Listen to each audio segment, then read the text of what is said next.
Boa noite mais uma vez, meus irmãos. Prazer conhecer essa igreja. Tivemos um tempo muito especial aqui no culto da manhã. Quando você está ministrando louvor aqui, essa caixa funciona para você se ouvir cantando, certo?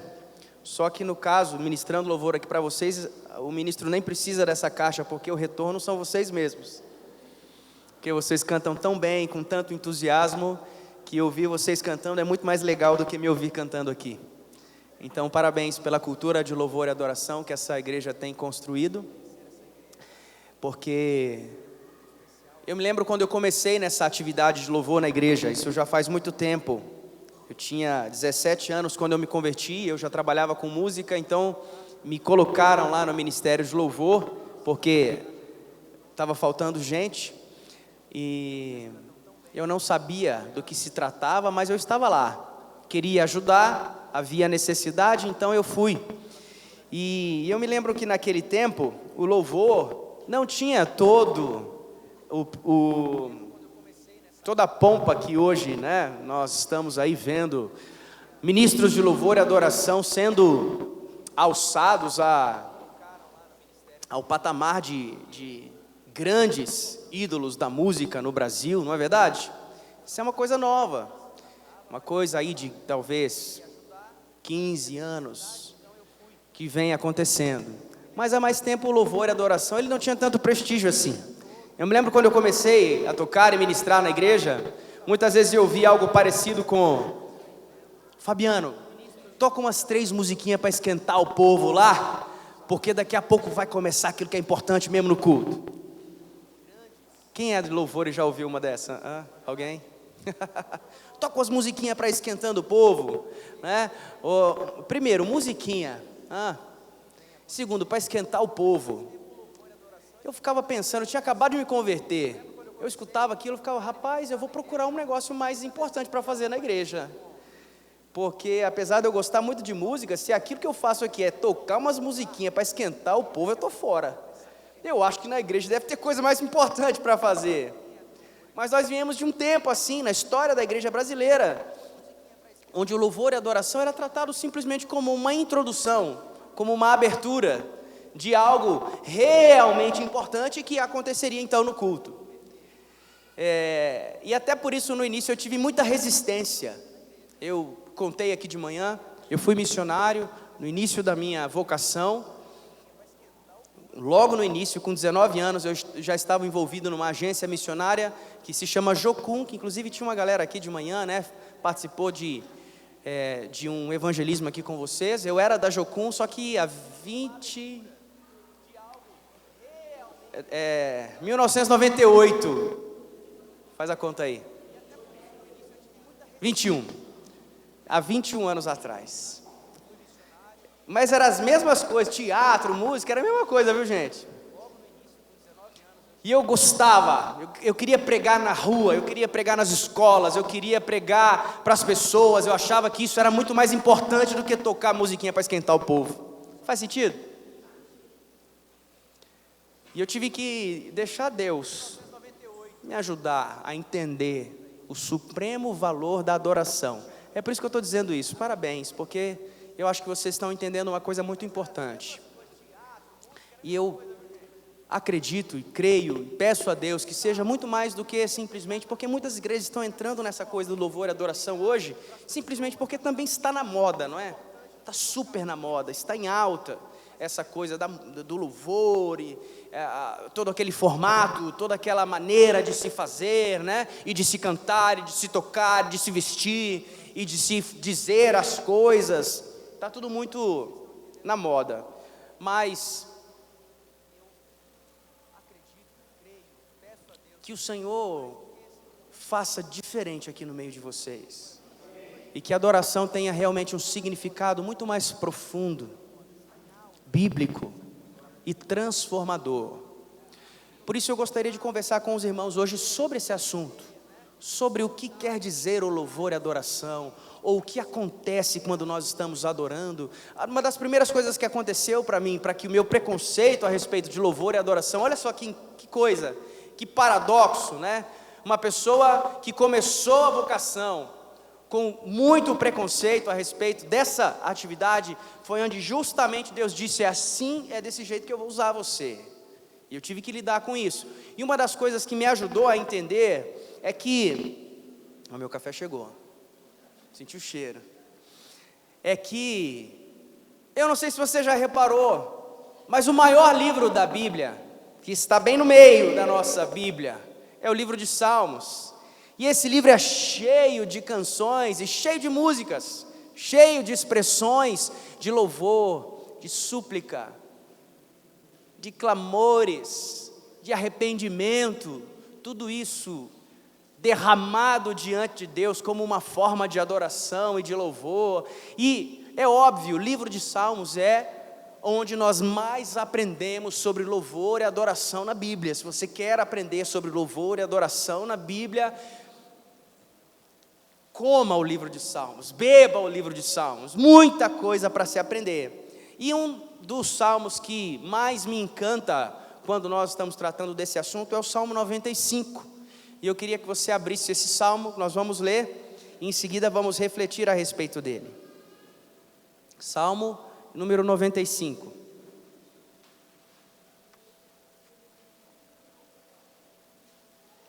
Nós vamos entender que o louvor é muito mais do que umas musiquinhas para esquentar o povo, os crentes. Salmo 95, verso 1 ao verso 11. A versão que eu tenho aqui é a Nova Versão Internacional, então talvez bata com a sua, talvez não, mas acompanhe a leitura aí na tua Bíblia, no teu aplicativo. Diz assim a palavra do Senhor: venham, cantemos ao Senhor com alegria, aclamemos a rocha da nossa salvação, vamos à presença dele com ações de graças, vamos aclamá-lo com cânticos de louvor, pois o Senhor é o grande Deus, o grande Rei acima de todos os deuses. Nas suas mãos estão as profundezas da terra, os cumes dos montes lhe pertencem, dele também é o mar, pois ele o fez. As suas mãos formaram a terra seca. Venham, adoremos prostrados e ajoelhemos diante do Senhor, o nosso Criador, pois ele é o nosso Deus e nós somos o povo do seu pastoreio, o rebanho que ele conduz. Hoje, se vocês ouvirem a sua voz, não endureçam o coração como em Meribá, como aquele dia em Massá no deserto, onde os seus antepassados me tentaram, pondo-me à prova, apesar de terem visto o que eu fiz. Durante 40 anos fiquei irado contra aquela geração e disse: eles são um povo de coração ingrato, não reconheceram os meus caminhos. Por isso jurei na minha ira: jamais entrarão no meu descanso. Palavra do Senhor para nós. O nosso livro de Salmos, ele é dividido em diversas diferentes categorias, ok? Existem salmos de louvor, existem salmos de contrição, salmos de arrependimento e pedido de perdão de pecados. Existem salmos que são canções de exaltação a quem Deus é e aquilo que Deus faz. E esse salmo aqui em específico é um salmo chamado de salmo litúrgico. Por que é chamado de litúrgico? Essa palavra liturgia, na verdade, ela para nós é entendida como uma ordem de culto, uma maneira do início ao fim, como um culto deve acontecer. Todo culto tem uma ordem, pelo menos a grande maioria das igrejas que nós conhecemos, eles seguem algum tipo de ordem, e essa ordem geralmente é intencional. Nós começamos assim, logo em seguida nós vamos para esse outro momento. Isso é liturgia, é a organização dos atos de culto. E aqui no Salmo 95, nós vemos os atos de culto aparecendo de uma forma muito clara, e nesses atos nós aprendemos muito sobre o que é, ou como nós devemos oferecer louvor e adoração ao nosso Deus. Veja que o primeiro ato aqui é um cortejo musical. O salmista diz: venham, ele faz um convite, E isso literalmente acontecia no povo de Israel naquele tempo. Por quê? Porque o povo estava espalhado pelo arraial. Então, um cortejo musical passava pelo arraial, tocando músicas e cantando canções. E esse cortejo convidava e despertava as pessoas. Opa! Espera aí, está na hora de irmos para a casa do Senhor, está na hora de nos apresentarmos até a presença do nosso Deus. E a primeira coisa importante para entender aqui é o seguinte, ele diz, venham, cantemos. Por que a música? Já parou para pensar nisso? Existem tantas outras formas de arte que poderiam servir à igreja como ferramenta de louvor e adoração. Por que a música tem sobrevivido por tanto tempo como a principal ferramenta de louvor e adoração ao nosso Deus? Bom, eu tenho algumas deduções a respeito disso. A primeira delas é a seguinte: a música foi dotada por Deus de um poder para acessar os nossos corações, as nossas emoções, os nossos sentimentos, que nada mais é capaz de acessar. Quando nós unimos numa canção o poder das belas melodias e as poesias que são construídas tão precisamente pelos poetas que nós conhecemos, os compositores que nós conhecemos, as melodias belas, as letras maravilhosas, as harmonias construídas ao redor, tudo isso tem, com certeza, tocado o nosso coração há muito tempo, não é verdade? Eu não sei quanto a você, mas eu choro até em programa de margarina, na televisão, aquela família feliz e aquela musiquinha bonitinha, você fica tocado, não fica? Agora experimenta baixar o volume da televisão. Como a música tem uma força sobre nós, e isso é positivo, porque isso só pode ter vindo de Deus, e não há nada de errado em nos relacionarmos com Deus a partir das nossas emoções, porque nós somos seres dotados de muita emoção, não é verdade? Nós choramos, nós sorrimos, e o povo de Deus é convidado a colocar todas as suas emoções nas músicas que nós cantamos. Por isso nós cantamos, por isso o livro de Salmos está cheio de canções. O povo de Deus canta as suas vitórias, mas também canta as suas derrotas. O povo de Deus canta sobre os seus fracassos, sobre as suas frustrações, sobre as suas dores. Nós somos um povo que canta, e nós fazemos isso há muito tempo. A canção nos coloca completos diante de Deus, corpo, alma, espírito. Nosso corpo está ali, mas nós estamos apenas corporeamente.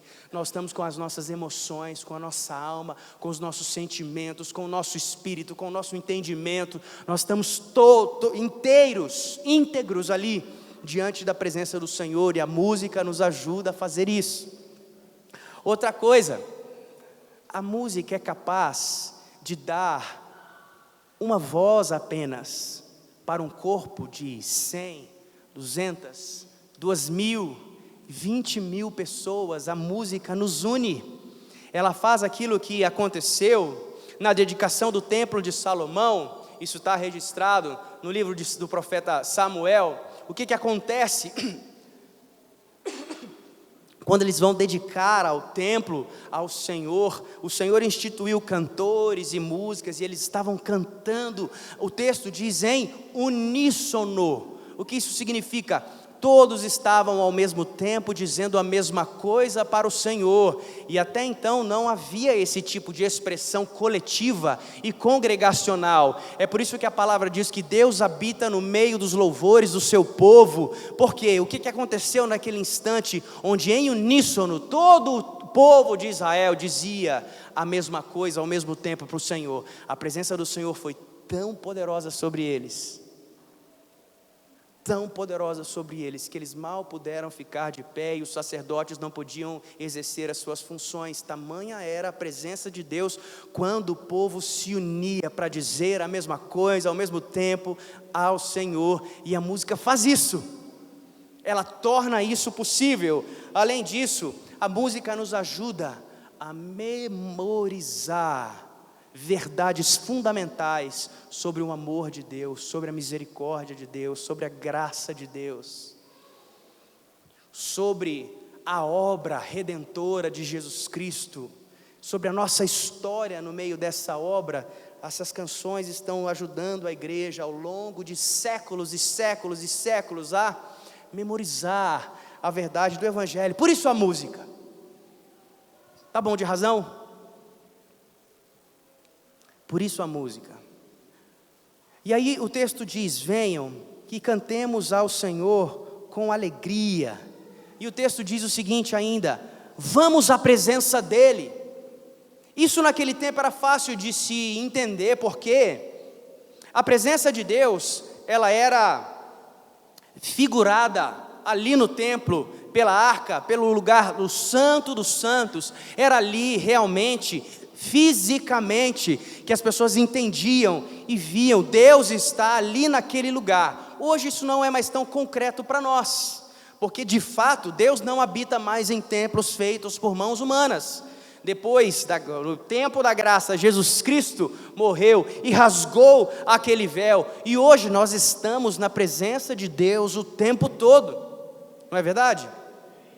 Não porque nós merecemos estar na presença de Deus, mas porque Jesus Cristo, por isso o autor de Hebreus, em capítulo 10, nos convida: venham e entremos com confiança na presença do Senhor, pelo novo e vivo caminho que Ele nos abriu, por meio do véu, isto é, do seu corpo. Temos, portanto, plena confiança para entrar no Santo dos Santos, e nos lavarmos com água pura, e tornarmos a nossa consciência limpa na presença do Senhor. Nós podemos acessar, nós podemos estar na presença do Senhor, porque Jesus Cristo conquistou esse acesso para mim e para você. Não há pessoa que tenha mais ou menos acesso à presença de Deus, entende? Não há lugar onde Deus está mais e lugar onde Deus está menos. Deus está em todos os lugares e acessível para todas as pessoas, porque é através do sangue de Jesus, que morreu por todas as pessoas, é que Deus é acessível para mim e para você. Então por que o salmista está dizendo, vamos à presença dEle? Porque isso não é só um entendimento do Novo Testamento. O próprio salmista, no Salmo 139, diz o seguinte: para onde me ausentarei da sua presença, Senhor?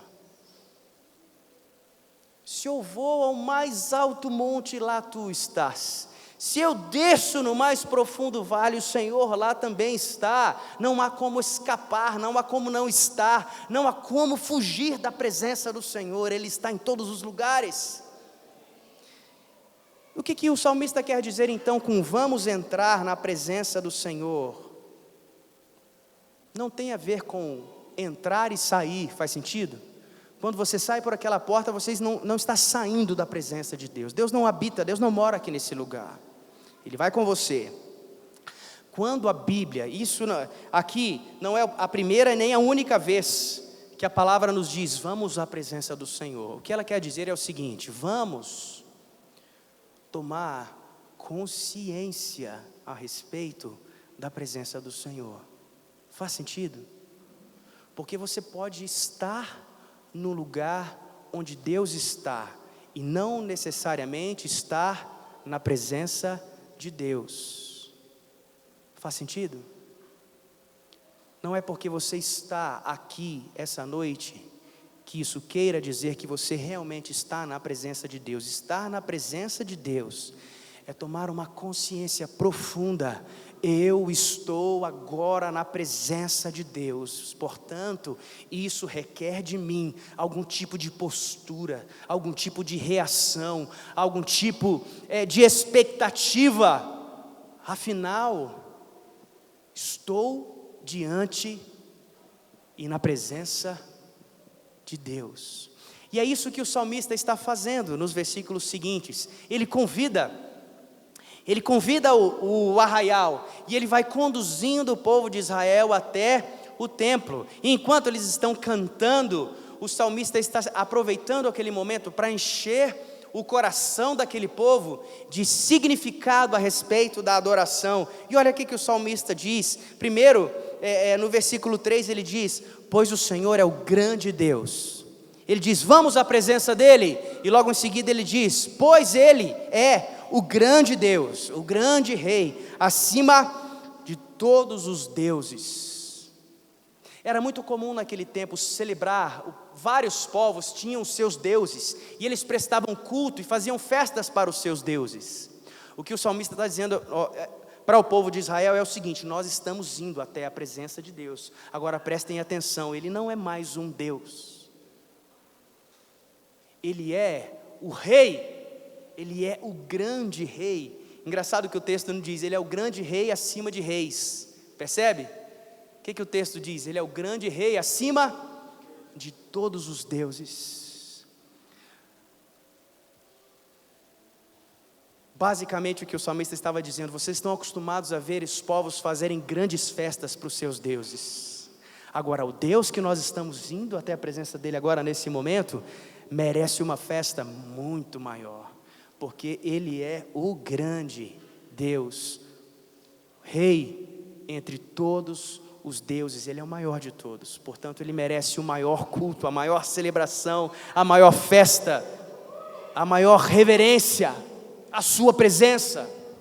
É o que o salmista está dizendo, e ele continua despertando expectativa no coração do povo, e é isso que muitas vezes as nossas músicas de louvor vão fazendo, elas vão criando uma expectativa a respeito do encontro com esse Deus que é grande. O salmista diz assim, no versículo 5, nas suas mãos estão as profundezas da terra, os cumes dos montes lhe pertencem, e dele também é o mar, pois ele o fez, as suas mãos formaram a terra seca.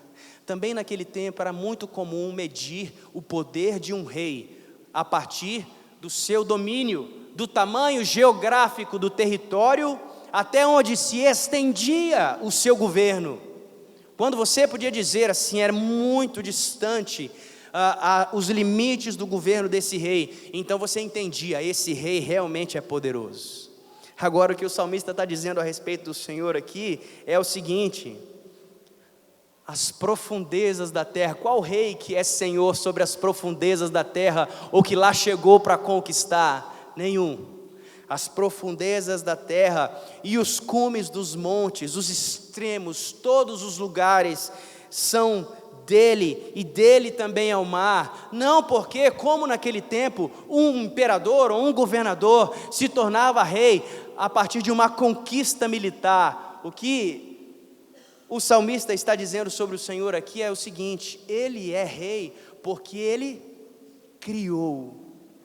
O direito de governar do Senhor é porque Ele é criador do mar, Ele é criador da terra, Ele é criador de todas as coisas. Veja, de novo o salmista está dizendo, vamos à presença dEle, mas preste atenção, Ele não é qualquer Deus, Ele está acima de todos os deuses do nosso tempo, e Ele é Senhor sobre tudo, não apenas porque Ele conquistou, mas porque Ele criou todas as coisas.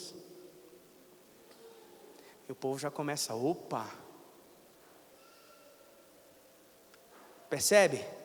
Que cada um desses versículos são intencionais e vão preparando o povo para aquele momento de encontro.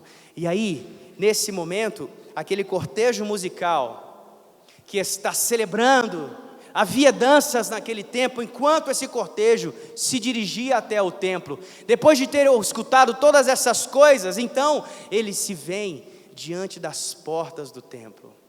E percebe que a entonação do salmista agora muda, e ele passa para uma entonação diferente. Ele diz o seguinte: venham e adoremos prostrados, e ajoelhemos diante do Senhor, o nosso Criador. Quando nós começamos a entender e nos deparar com a grandeza do Deus a qual de fato, isso é entender o que é adoração, meus irmãos, é saber quem é Deus e quem nós somos. Quem é Deus e quem nós somos. Se eu não entendi isso, eu não entendi quase nada sobre louvor e adoração. quando eles entenderam, quando eles refletiram sobre a grandeza desse Deus, imediatamente quando eles chegam no templo, o que eles fazem é dobrar os joelhos, em reverência. Agora, reverência, poxa, que palavra ultrapassada, Fabiano. Infelizmente a igreja interpretou essa palavra reverência de uma maneira equivocada ao longo dos anos. Interpretou-se reverência como uma forma de culto, uma forma mais comedida, uma forma mais silenciosa, e isso é reverência. Não faz o menor sentido, porque nós somos tantas igrejas, em tantas nações, de tantas culturas, de tantas raças. Se o culto ao Senhor fosse determinado por uma maneira de se expressar, isso ia dar um problema muito grande, não é verdade? Então reverência não tem a ver com um estilo de culto, reverência tem a ver com uma consciência profunda de quem Deus é, e de que diante desse Deus, a única coisa que pode ser chamada de irreverência é não corresponder, é não reagir, é não responder à presença dEle. Sempre que nós vemos uma janela aberta nos céus, nós aprendemos também sobre adoração. Em Apocalipse capítulo 7, nos mostra uma figura muito linda. O texto diz que haviam seres ao redor do trono, e todos eles estavam de pé, e todos eles seguravam palmas, e todos eles tinham algo para dizer. Eles diziam: louvor, honra, glória, majestade pertencem ao Senhor. E os 24 seres, os anciãos, se prostravam e tiravam as suas coroas e lançavam sobre os seus tronos, e todos eles estavam ali ao redor, atentos, olhando, reagindo àquele que estava sentado no trono. A nossa adoração, meus irmãos, não é uma ação nossa, ela é uma reação nossa. Se nós estamos realmente nos encontrando com o Senhor, a adoração é uma resposta natural. Nós não adoramos porque nós queremos adorar ou porque nós somos bons nisso. Nós adoramos porque nós somos miseráveis e nós nos aproximamos de um Deus tão grande e tão amoroso. A sua adoração então é simplesmente uma reação a esse amor que te cobre. Senão não é adoração. E é isso que está acontecendo. Eles estão com os joelhos dobrados. Esse segundo ato acontece quando eles já estavam no templo. O salmista disse: venham, adoremos prostrados e nos ajoelhemos diante do nosso Senhor. E esses joelhos prostrados também tinham um significado muito poderoso, que nós temos dificuldade de entender nos nossos dias, porque isso não é mais uma prática comum fora da igreja. Porque naquele tempo haviam reis, nos tempos de Jesus também haviam reis. E toda vez que um rei passava, ou toda vez que uma autoridade da monarquia passava, você era obrigado a dobrar os seus joelhos. E ao dobrar os seus joelhos, você estava dizendo para aquela autoridade o seguinte: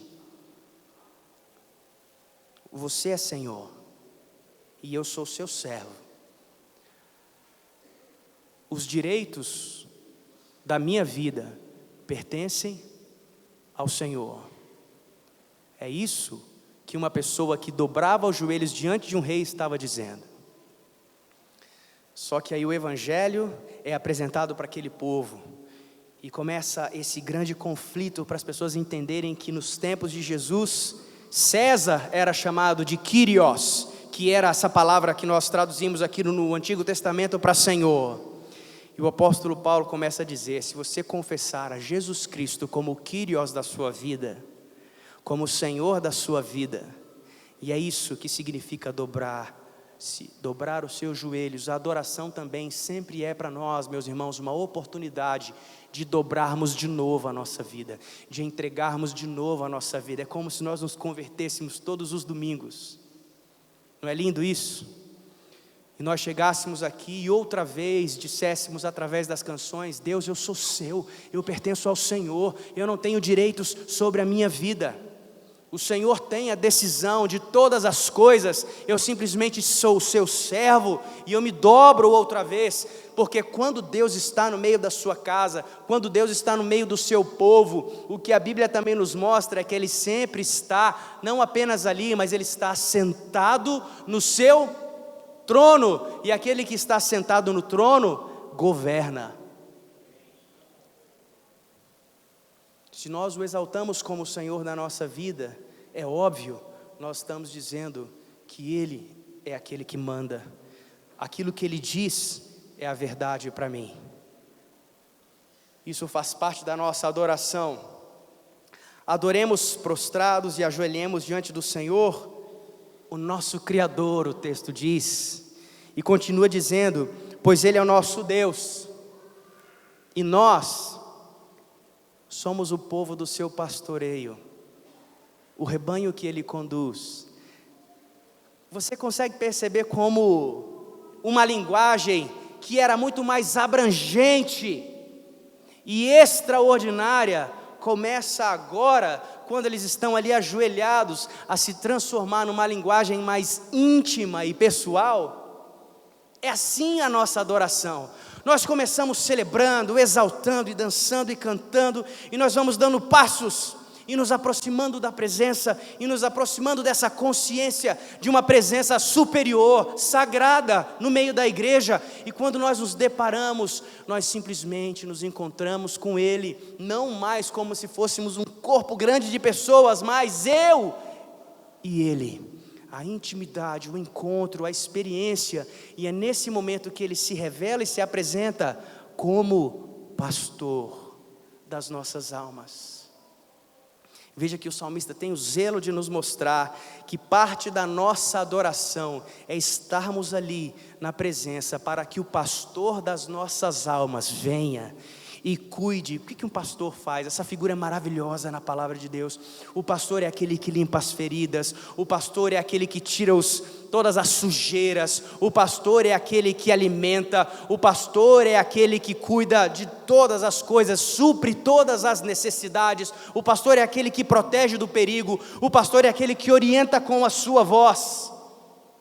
Podemos experimentar todas essas coisas na presença do Senhor, porque Ele é o nosso Criador, e também nós somos o povo do seu pastoreio, o rebanho que Ele mesmo conduz.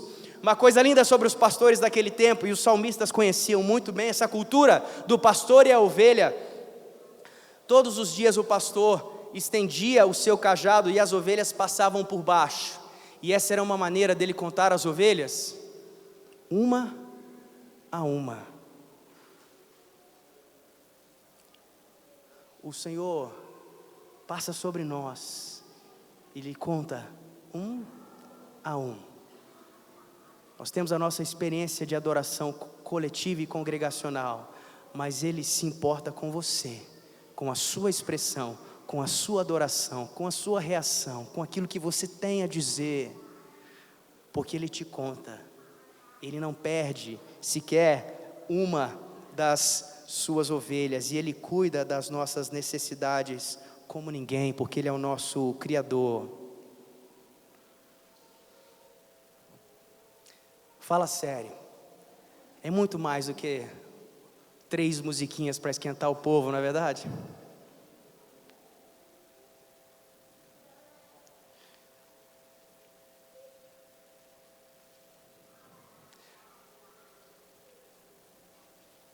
Terceiro e último ato. Nós falamos sobre o primeiro ato, que é um ato de expressão, de celebração, de alegria, de despertar expectativas.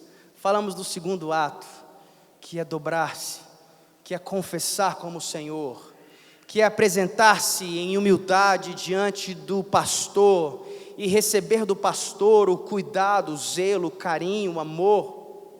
Todas essas coisas fazem parte da nossa adoração. Agora o terceiro ato, talvez ele não seja para nós tão agradável assim, porque o terceiro ato é a advertência. É o momento que nós lemos aqui quando o Senhor começa a dizer através do salmista: hoje, se vocês ouvirem a sua voz, não endureçam o vosso coração. E Deus ainda através do salmista confronta aquele povo dizendo: vocês são um povo de um coração ingrato, não reconheceram os meus caminhos e tudo o que eu fiz em todos aqueles anos no deserto. Ok? Nós temos expectativas, nós exaltamos o Senhor, dizemos que Ele é o Senhor da nossa vida, nós nos dobramos e somos tocados por Ele, e aí sabe o que acontece? Ele fala, e quando Deus fala, nós ouvimos, e aí sim, eu entendo que, veja, todos os atos de culto, diferentes em suas características, porém, iguais em importância, não é? Fundamentais para a nossa vida. Por isso que um momento como esse, de exposição e pregação da palavra do Senhor, também tem o seu supremo valor. Porque quando nós abrimos a Bíblia, e nós que somos aqui os pregadores, nos esforçamos para manter a pureza dessa mensagem maravilhosa, então, temos a possibilidade de Deus estar falando. Nós ouvimos a voz de Deus, nós nos dobramos àquilo que Ele está dizendo. Interessante que existe no meio dessa movimento de louvor e adoração que nós estamos vivendo hoje, uma grande admiração pela atividade de louvor e adoração e as músicas, mas pouquíssima admiração pela palavra. Às vezes eu vou dar treinamento nas igrejas sobre louvor e adoração para as equipes de louvor, e eu faço sempre uma brincadeira que é o seguinte: quando os músicos terminam o período de louvor aqui, geralmente eles estão com sede, aí eles vão lá tomar uma aguinha lá fora, não é? E parece que assim, aí toda a hidratação da semana desse pessoal é feita no domingo. Eles vão lá e bebem água, e eu não sei porquê, 20, 30 minutos para beber um copo d'água, gente. Não é? Mas eu sei que aqui em Garanhuns isso não acontece. É só lá em São Paulo, tá bom? É só lá em São Paulo, é só nas igrejas de lá que acontece isso. Aí o que acontece? Você estava aqui há pouco cantando, né? Pedindo: Deus, o Senhor é o meu fundamento, eu vou construir a minha vida no Senhor. E aí quando Deus vai falar, some. Só que canta isso com assim, até convence a gente que é verdade, não é? Uma sinceridade, com uma honestidade, chora e faz todas as expressões, não é? Do que você viu no videoclipe do YouTube, aquele artista que você gosta, ele faz aquela cara, ele faz aquela pose, aí você vem e reproduz tudo, a cara, a pose, os melismas na voz, não é? Mas isso não tem significado nenhum, se você não quer ouvir o que Deus tem para falar com você. Não é verdade? Se nós amamos a Deus, nós temos que amar essa palavra, nós temos que conhecer essa palavra, nós temos que ter um relacionamento verdadeiro com essa palavra, porque esse é um ato de culto tão importante quanto os outros que nós já falamos aqui. E a palavra nessa ocasião que o salmista está dando é uma palavra duríssima. Deus está acusando o povo de ser um povo de coração ingrato. Sabe, meus irmãos, muitas vezes nós também nos encontramos nessa mesma situação. A gente vem para a igreja, começa o louvor, não é? E às vezes nós estamos assim tão absorvidos pelos nossos problemas, um problema, ou dois, ou três, que nos fazem perder de vista toda a história de Deus na nossa vida, não é? E rouba de nós a capacidade de crer, de confiar, de adorar e de cantar em meio às tribulações, às dificuldades. E nós ficamos assim, de pirracinha. Não estou com vontade de louvar e não estou com vontade de adorar. Deus conhece o meu coração. Estou passando por tantas tribulações, pobre de mim, não é? Era assim que o povo de Israel estava. E a palavra de Deus é a seguinte para eles: vocês são um povo de coração ingrato, porque por 40 anos eu sustentei vocês, eu tirei vocês da escravidão, eu resgatei vocês com mão poderosa, atravessei com vocês, e quando o sol era abrasador, eu mandei uma nuvem para cobri-los.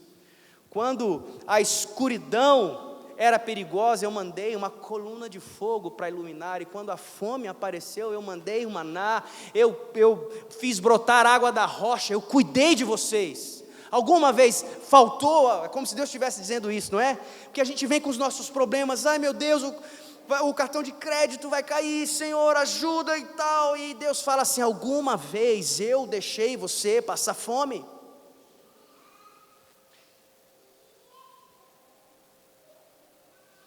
Olha para a história toda e não permita que esse problema pontual roube do seu coração a alegria de adorar e de confiar. Não seja ingrato. Sabe por quê? A gratidão, eu tenho que terminar porque eu tenho que ir embora. A gratidão, meus irmãos, é o combustível da nossa adoração, sabia disso? E não há nada mais saboroso para mim, para nós, para todos, quando alguém demonstra gratidão a você por algo que você fez por ela, não é verdade? Nossos filhos, como nossos filhos são gratos a nós, e a gente faz tanto por eles, e eles demonstram gratidão, a gente fica cheio de alegria, não é verdade? Agora, por outro lado, a ingratidão ofende, a ingratidão fere, a ingratidão entristece. Você já foi vítima de ingratidão? Você já se dedicou? Você já se esforçou? Você já amou? Você já fez tudo por alguém? E esse alguém simplesmente não responde, não corresponde, ou não sabe agradecer, ou não sabe dizer nada a respeito, ou age como se nada estivesse acontecendo. Isso fere. A gratidão alegra, a ingratidão fere. E às vezes eu fico pensando nos nossos cultos, será que nós estamos dando alegria para o coração do Senhor? Ou será que nós estamos entristecendo o coração dele? Porque nós não estamos sendo agradecidos o suficiente.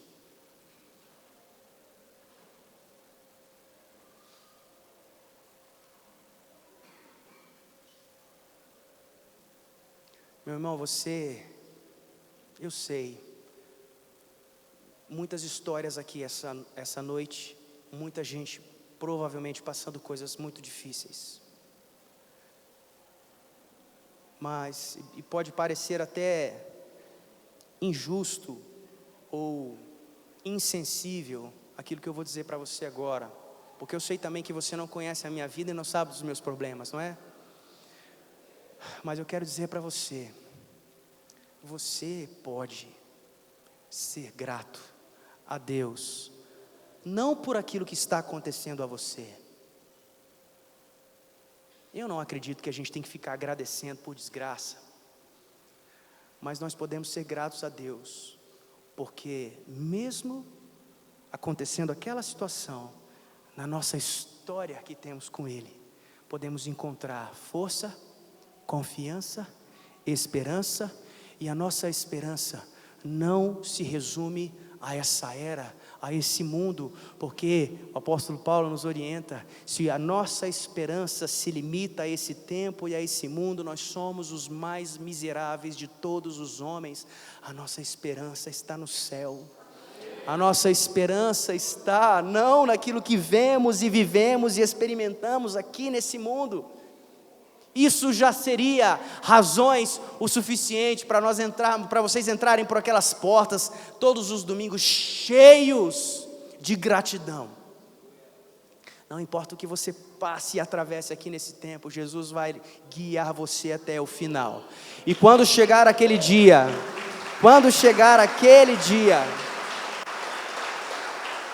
louvado seja o nome do Senhor. Quando chegar aquele dia, aí não haverá mais lágrima, não haverá mais dor e não haverá mais doenças, e Ele enxugará dos olhos toda lágrima, e Ele nos levará para morar com o Senhor para sempre e eternamente.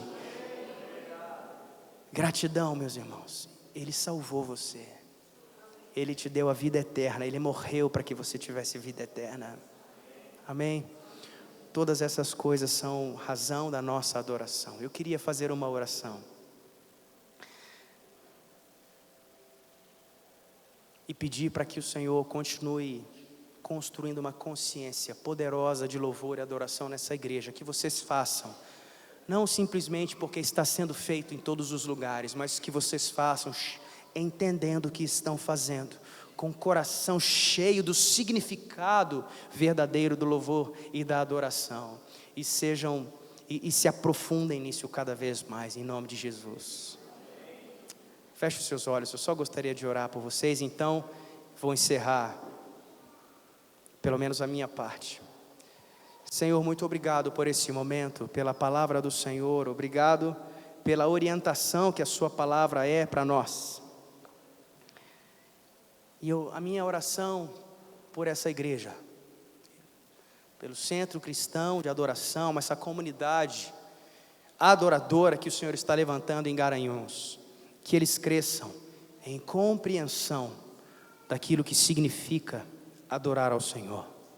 Que a presença do Senhor, sempre que eles se reunirem aqui para louvar, seja tão palpável e notada, que a adoração deles seja apenas uma reação e uma resposta àquilo que o Senhor já está fazendo, a revelação do Senhor, ao toque do Senhor, ao amor do Senhor sendo derramado sobre os corações. Ajuda-nos a crescer em adoração ao Senhor em toda a nossa vida, e não permita que sejamos ingratos e magoemos o seu coração com a nossa vida, Senhor, mas que hoje possamos ouvir a advertência do Senhor e nos oferecermos a Ti outra vez, cheios de gratidão. Não importa o que estejamos passando, o Senhor é Senhor de tudo, e tem toda a história da nossa vida nas suas mãos, e vai fazer com que tudo contribua para o bem daqueles que Te amam. É nisso que nós cremos na sua palavra, cremos naquilo que o Senhor diz, cremos no seu amor, cremos na sua graça abundante, Deus, e obrigado pela tua palavra mais uma vez. Nós oramos em nome de Jesus. Amém. Deus abençoe, meus irmãos. Amém. Queremos agradecer, pastor, por você ter vindo aqui nos servir. O pastor vai ter que sair agora.